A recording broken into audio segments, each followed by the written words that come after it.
G'day guys, welcome to Sumo's Projects. Welcome to today's episode.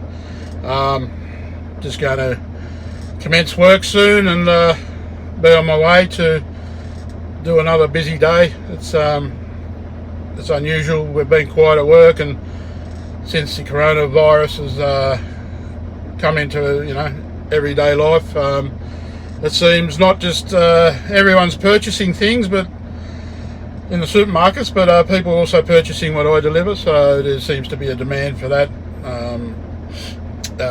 Some of the news from here, we're into stage 3 of doing the necessary steps of isolation at home, and only 2 people now in any gathering, any grouping sort of thing, unless it's family. We went from having 10 people in surroundings, so that's a change up again. It seems there's been a drop in the curve in the numbers of people infected here in Australia. And look, whilst I'm busy, the roads are remarkably empty, and I don't know if it's a good thing, and it's a good thing, and it's a bad thing, and it's a bad thing, if that sort of makes sense. I get to where I'm going a little bit faster than usual, but some people aren't working, and that's a bad. Anyway, we've got a nice little chat in this video with Karl Pope from Karl Pope Woodcraft in Yorkshire, England. He's going to give us a rundown on conditions over there and how he's faring, and activity that's going on there. So hope you enjoy that, and gives you a bit of an insight. Trying to gather people from all around the world so we can ascertain what is happening in different regions. Obviously there's parts which are devastated at the moment, and hearts and prayers, I suppose you could say, going out especially to those people. Anyway, so that's that. Hope you enjoyed my little chat with Karl about things, and it's a lovely day here, forecast 22 Celsius, and let's get going. All right.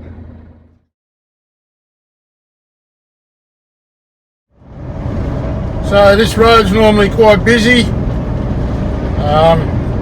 Golf course on the left. No more golf being played now. It's one of the last things that have been restricted. So if the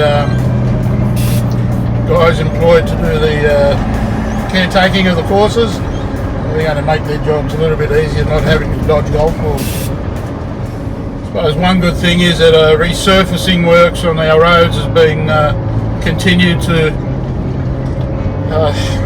be rolled out, which less vehicles on the road means our roads are going to be in better condition when we come out of the other side of this.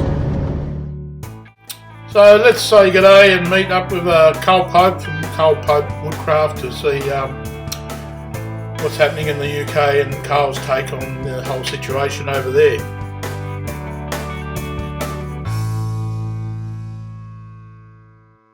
But who the hell would have known this was coming, Yeah.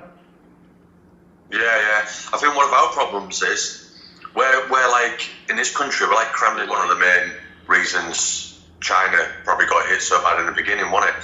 Because they don't have much space either, do they? There's a lot of people and not much space, and I think that's probably the same here. That's probably why it's hit worse in London, obviously, with it being so multicultural as well, and everybody, coming in and out from all different countries, and them being in such tight proximity to each other. It spreads so much quicker, doesn't it? So if you live in the countryside or in an open space, you've got less chance, haven't you? Well, basically true, mate. I live in a small town. It's really only a village of about 800 people. So and half an hour away is the larger town. But unfortunately, my commute is down to Melbourne every day. And that's a pretty big city, 5 million.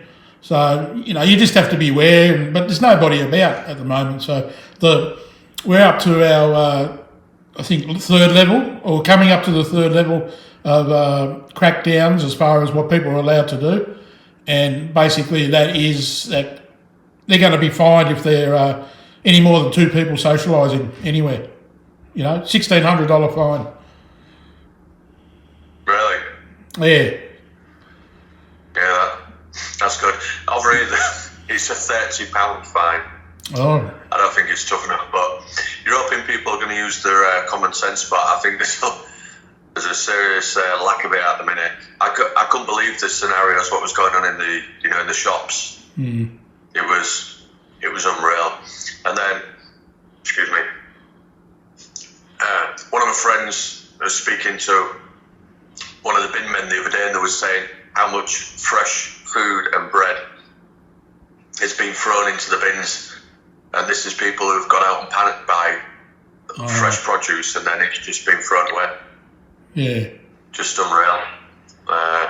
So we're apart from obviously doing the norm of, trying to do all the cleaning procedures and all that sort of stuff, we're just trying to be as normal as possible, i.e. like just get the shopping you need, just do what you need to do. And apart from that, I suppose it's affecting people more psychologically than anything else, because even your kids are getting to play out, they are getting to go to school, so they're all cooped up in the house, aren't they? But I had a little bit of fun with my daughter yesterday, because we took her out into the shed, and she made a birdhouse. I'll show you. So my daughter made this yesterday. Obviously I helped her with I didn't video her out. I thought I'll do one of them in the future, but I just wanted a bit of private time with her, you know what I mean? So she made that, and I just held her hand while she was using the miter saw and what have you, and the nail gun and that. But yeah, she enjoyed that. She's going to paint it today. You know what? I've been speaking to a lot of people about what you can do when you're not in your normal lifestyle, and basically people who have got a workshop and they can have take the kids out there. It's a new world for them, and it's going to pay dividends in the long run.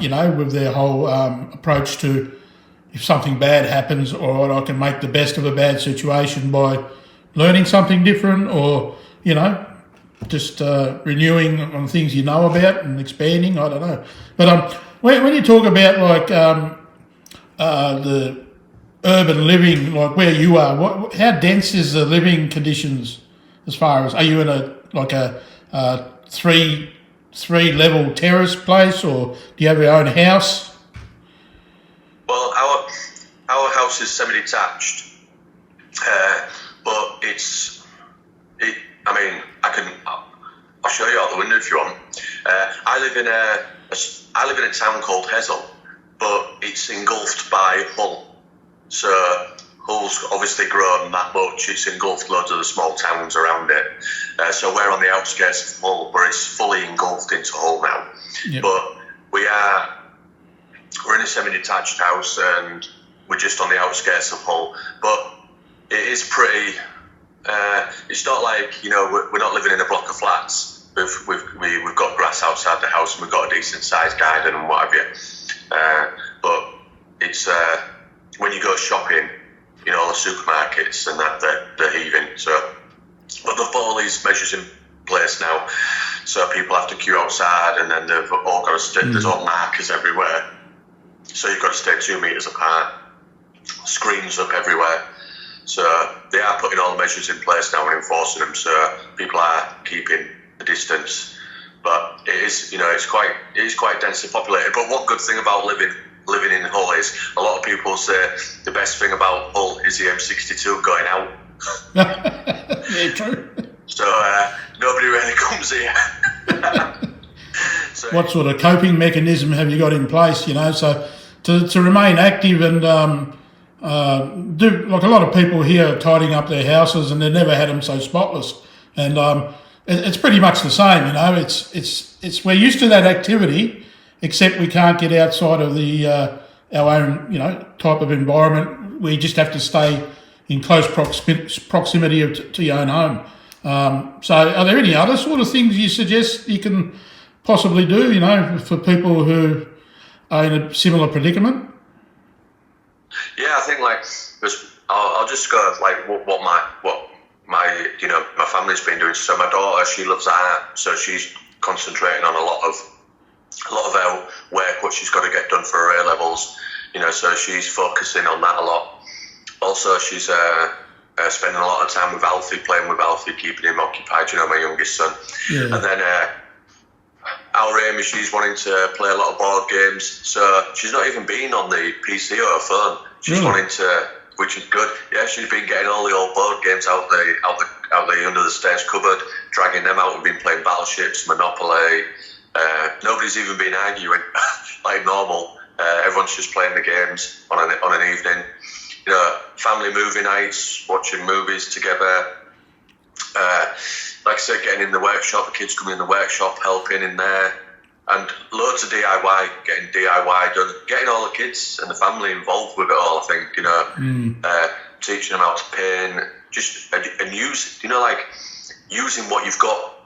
So not having to go out to purchase things, buy things, using what you've got in the house. And it's been like, being, I can't think of the word, but, resourceful, trying to be resourceful in what you've got. And it's actually enjoyable, rather than just going out and buying something, sourcing something within your surroundings and using it. I think that's fun, and the kids enjoy doing that. And as long as you don't all sit there just moping, because obviously we've all got anxiety about the situation, but we just got to work together and do these things and just keep your brain ticking over. If you like reading books, read books. I mean, I personally don't read books, but books, magazines, what your hobbies, whatever you're into, even if you can't get out, like I love my martial arts and stuff like that, watch videos of it. You can go through scenarios even in your own home, working out and practicing things. There's tons of things. I think there's tons of things you can do as long as you keep trying. You're right there, mate. I'm sort of forbidden myself now to go to the hardware store, and I'm looking at all the old pallet wood I've accumulated. And look, some of it's like a boomerang, and you can't rework it. But I'm presently making a bed head, and just trying to be as resourceful as I can with some of the things I've acquired. They come in shipping containers, so once you mill them up, as you know, everything tends to come up quite shiny with a finish. And I'm even looking at old work boots to see if I can use a leather, for handles to carry a box or something like that. So, yeah, you do become a little bit more resourceful. Yeah, and things like that. And when you've done it as well, like, say if you did take a bit of leather off an old boot and you had it as an handle, when it's all done and dusted, it's like, yeah, I can't believe that actually came from there. Yeah. It's like that cabinet what I've just made for under our bathroom sink. It's all done now, and that basically was just done with bits what was lying around. So, and to look at it, you never think that. So it's like it gives you a more sense of achievement rather than going out and just buying it, doesn't it? For sure. So, do you reckon there's a confidence in England, in the UK about? We can't put a time limit on how quickly we want this to go away, but do you think there's a possibility that, people are a little bit more positive day by day, or is it still at, crunch time, we have to obey the rules and see how the government, where they go from here? Yeah, I think people have only just started taking it seriously over the past week. Most people was really blasé about it at the beginning, and I think it's only been probably a week to 10 days people have started taking it seriously, and by the day that goes by, people are taking it more seriously, and people are actually starting to abide by the rules now. And if you see, and people are saying stuff to people now if they see them not, if they're out, and they say, because some people's kids, children are just, on the big estates, they're just running riot, doing whatever they want, but people are actually saying stuff to them now, and that as a community, people are following the rules and encouraging each other to do it, whereas before it was just like a free-for-all. So now people are pulling together more, people are doing what they're supposed to be doing because everybody's starting to take it serious now. But I think we've only just hit that stage where people are thinking it's, where people are definitely now taking it seriously, and obviously it's financial as well, which is making people realise it's serious, because people are going to be getting paid. Self-employed people are going to be getting paid. you're lucky if you work for a big organisation that's going to be paying you 80% or whatever. But a lot of people won't be getting paid. I won't get paid if I don't go to work. So, it's a serious matter. So people have got to do what's said by the government to try and minimise the time that we're going to be isolated. And I think it's probably going to be at least 4 to 6 weeks. And I think that's sort of like general concession around here, what people think. Yeah. Look, mate, that's, we're just part of the chain, aren't we? We're links in the chain, and we can only sort of keep going along with the direction of who's peddling us. And, at the end of the day, do the right thing, and we're all in this together. That's the motto over here, and fingers crossed is all I can say, mate. It's a bad thing, but, you hope in the future that science and technology will get a little bit more funding to combat against this type of thing happening on this scale, so they're ready to go at the initial outset. Yeah, I think so, and I think in a few months they'll definitely be having the what do you call it, like when you have the flu jab, it's not a vaccine, is it? It's what do you call it, where you have the... We just call it the flu shot. Winter the flu jab type thing. I think they'll definitely have that ready, won't they, for next autumn, for at least the vulnerable people will get it first, and then they'll probably just hit everybody with it, won't they? I think they obviously are hitting it hard on the science side, aren't they, to try and cover it. But it's like you say, it's a massive worldwide thing, and we're all trying to deal with it at the same time, really, now. So hopefully that's going to help, rather than just it being isolated in one country. Because I think everybody at first, when it was just happening in China, it's like it's not happening in it. It's like it's somewhere else. It's like when wars go on around the world, and it's like it's not really happening when they're just watching it on the news. But when it's in your face, it's happening, and you've got to do something about it. And initially there was, comedians and people make wisecracks, Corona being the beer and the hangover from drinking too much of it, and it's just not that realisation. It doesn't dawn on you that it's a real thing until it hits home. And I suppose the English, the Australians, and any Commonwealth people, we tend to have a laugh if we can, even when the situation's bad. But it's serious, and we got to treat it that way. So. On a happy note, Karl, I saw today you reached a milestone on your YouTube channel, 1,000 subscribers. So congratulations. Oh yeah, cheers, mate. That was a nice feeling to get that. Knowing that people are actually watching the channel and enjoying it and what have you. It's weird how it started, because I did the first one as like a one-off thing with my daughter. My daughter has a YouTube channel, Amy's World. She's had that for a few years, and she taught me how to use the software to edit, and she's really good on computers, and she taught me how to use that. She helped me do the first video, and that was the video in my workshop time, my little workshop where I used to make my birdhouses and things like that. But after that, and I started making a few little bits and bobs, little children's door signs and just little things. And then we made loads of bird boxes and went to a car boot sale. Do you have car boot sales in Australia? Yeah, we do. Yep. Yeah. And we went to a car boot sale, and we had like a little market stall, and we didn't sell one. And that was last March. And then since then, everything we took to that car boot sale, all the bird boxes and that, we've sold them all on eBay. Everything eventually sold. And then I don't know what happened, but after I started building the shed, the workshop, I just started taking it a little bit more serious and trying to improve on it. And then it's just spiraled from there. And now, and obviously I'm doing my own business now, woodworking business, and I'm making furniture and stuff like that, and doing some bits and bobs. and things have. I'm getting quite a few orders. Well, before this happened, I was getting quite a few orders. I was busy every night, every weekend. I'm probably working about 60, 70 hours a week because I'm doing 40 hours in my day job, and then I'm just working every night and every weekend, and then trying to make YouTube videos as well. So, well, that's part of that work. So basically, I just want it all to be part of the same business, really, in the end.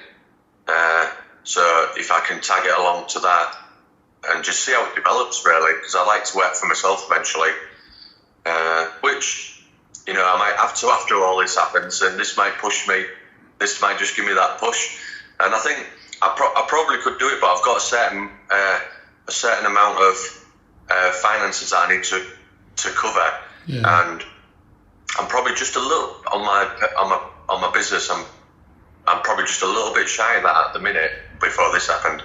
But I think, you know, with a little bit of a push, I could probably, you know, make that happen. So it's something I'm aiming for long term.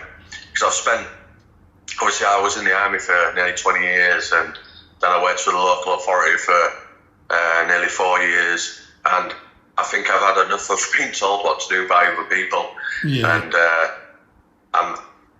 I'm getting less tolerant of of other people as well. So, in you know, like in that way, not as in, you know, I like to be involved in the community and stuff like that. But you know, if I don't agree with something, I want to say it. So I think it's time I need to make them decisions for myself. Yeah. If I make a mistake, I have to give myself a bollocking. So, and I think that's, you know, that's where I'm at in my life. I want to do it for myself now. But it'll still take time. But yeah, that 1,000 subscribers was a great achievement. I had an interview with Karl Pope from Karl Pope Woodcraft in England, giving us a really good insight as to the ongoing concerns over in that part of the world. So thank you to Karl for that, and hope you're enjoying these videos. I'm having a few more people come on and from other parts of the world to discuss about how their situations are at the present time. So thanks for watching, and if you like the video, give it a like, and I'll see you on the next one. See you guys.